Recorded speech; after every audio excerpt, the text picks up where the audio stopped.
I just got this new 13-inch M3 MacBook Air. I'm gonna unbox and review it, and by the end of this video, I'll let you know if I'm making a switch to this new M3 MacBook Air or if I'll stick with my own M1 Pro. So let's unbox it. First off, inside the box, there's the cable, some stickers, and this 35-watt dual USB-C power adapter because I went for the upgraded storage and memory, so it has this adapter which is so cool because I can charge 2 different devices at once, and it's super helpful when I'm on the go.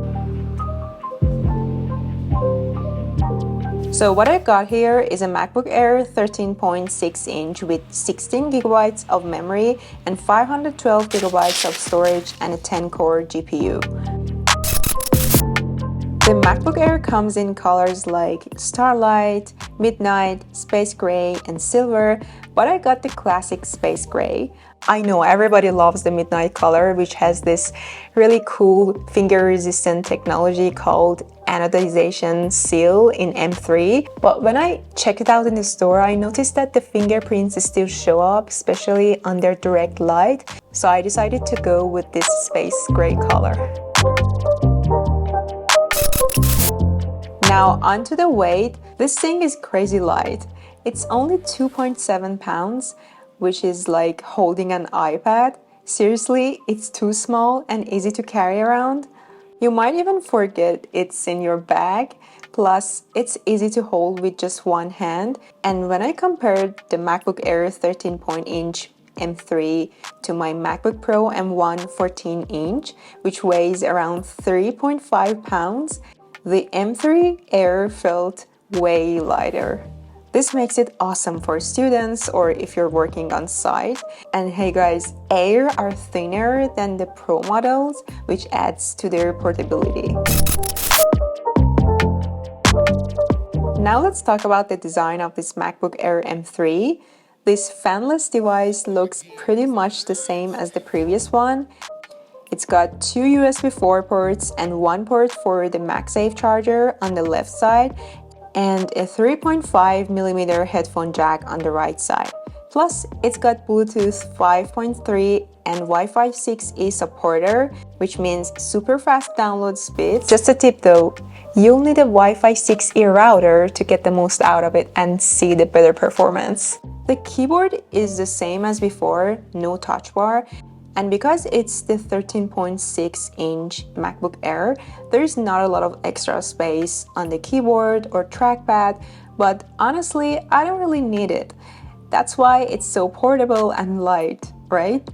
It's just only about 2.7 pounds compared to the 15-inch one, which is around 3.3 pounds. So think about that when you're deciding which display size to go for.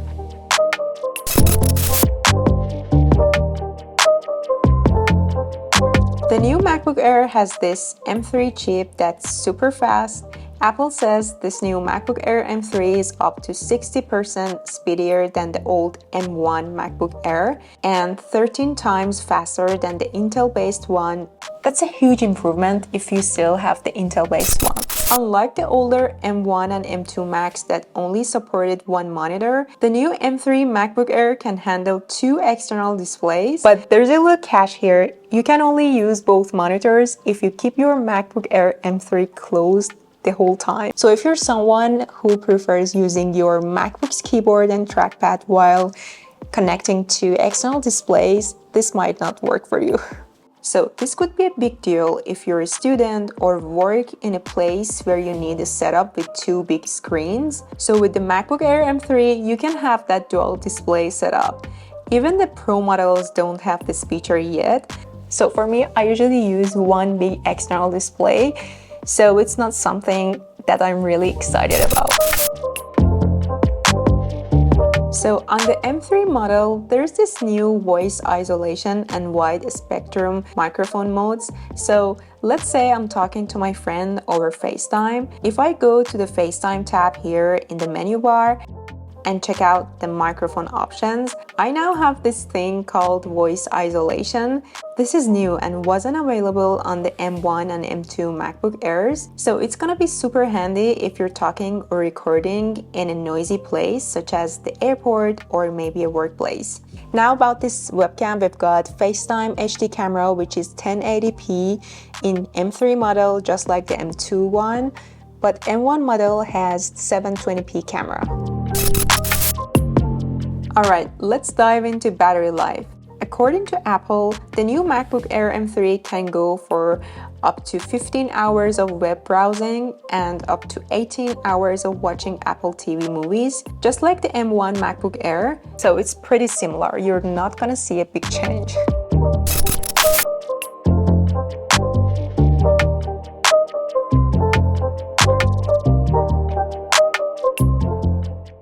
So the 13-inch MacBook Air is a fantastic device for everyday tasks, especially with its speedy M3 chip. I'm loving its eye-catching design, vibrant display, color options, and the strong performance of the M3. I also tested this device by opening over 40 tabs and running a bunch of apps in the background, and it stayed super smooth. I never had to close tabs or force quit apps. So if you think you'll need to do more intense tasks like gaming or video editing, definitely consider upgrading to 16GB of RAM. Now, if you're thinking about upgrading from a much older laptop like the Intel machines and you're looking for a significant performance boost, better battery life, and overall improvements, then it's a good time to upgrade. You'll get a great performance for a great price. But if you have the M2 MacBook Air, even though Apple says the M3 is 20% faster than M2, you won't notice a big performance difference, so I don't think it's worth upgrading to the M3 in that case. And honestly, if you're like me doing intensive editing every day as a content creator, I recommend looking into a MacBook Pro model.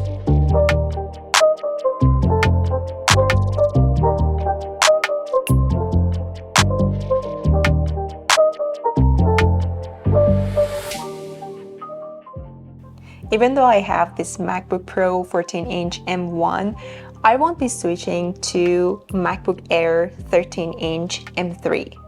Honestly, this MacBook Pro M1 has been a fantastic device for heavy video editing for me, and it's been serving me well, and I haven't had any issues with it so far, so I'm just gonna stick with this right now.